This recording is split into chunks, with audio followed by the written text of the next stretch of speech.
podcast Ruang Layar. Jadi kali ini kita akan membahas film Keluarga Super Irit yang fokus pada sensasi dan persepsi tentang memaknai kehidupan. Nah, sebelumnya kita mau memperkenalkan diri dulu nih. Perkenalkan, nama saya Fazalul Alifah. Perkenalkan, nama saya Indi.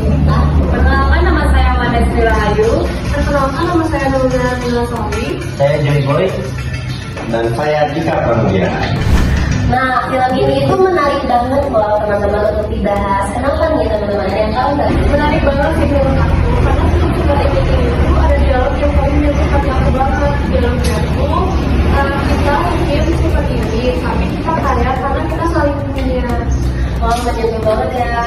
Iya, aku juga mempunyai dari film tersebut aku mendapatkan adanya emosi antara anak ke ayahnya. Dialognya tuh aku capek hidup iri terus, tapi aku juga tidak mau kehilangan keluarga ini. Nah, sedikit kembali lagi ke konsep awal.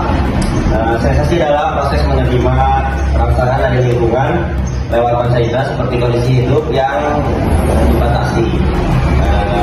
Sedangkan persepsi adalah proses menafsirkan sensasi tersebut berdasarkan pengalaman, kebutuhan, dan harapan. Nah, di film ini tuh sensasi hidup hemat dialami semua anggota keluarga. Tapi persepsi kebagiannya yang berbeda-beda. Kalau misalnya sensasinya sama, kok persepsinya bisa beda sih? Nah, menurut aku, persepsi Anda itu terbentuk karena pengalaman hidup sebelumnya.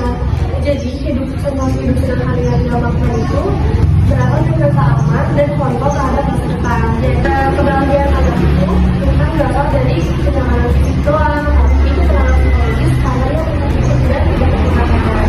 Dan sebaliknya, anak-anak mempersepsikan sensasi yang sama secara berbeda. Karena perbedaan itu membuat mereka itu seperti kurangnya kebebasan, kebatasan, dan rasa malu. Dalam konteks kebahagiaan, persepsi mereka lebih dipengaruhi oleh lingkungan sosial dan emosional seperti diterima di lingkungan mereka dan perasaan normal.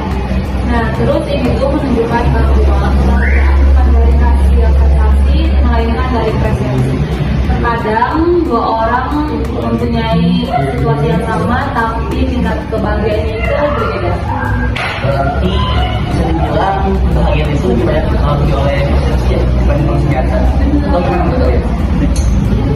Nah, iya, dalam kasus tertentu kondisi nyata bisa memberi sensasi awal, tapi persepsi yang menentukan apakah itu diterjemahkan sebagai bahagia atau tidak. Makanya dalam program ini muncul konflik kecil karena tidak ada penyamaan persepsi tentang arti kebahagiaan. Sebagai kesimpulan, film Keluarga Super Irit ini menunjukkan bahwa sensasi hemat itu sama, tapi persepsi tiap orang atau individu berbeda. Jadi konsep sensasi sama persepsi ini mengajarkan kepada kita bahwa pentingnya memahami sudut pandang orang lain untuk menciptakan kebahagiaan, terutama dalam keluarga. Tidak, teman-teman. Oh, ternyata film Keluarga Super Irit ini punya banyak pelajaran ya yang tentunya relate banget nih untuk sebagian besar orang di era ini. Betul. Ya. Setuju sih.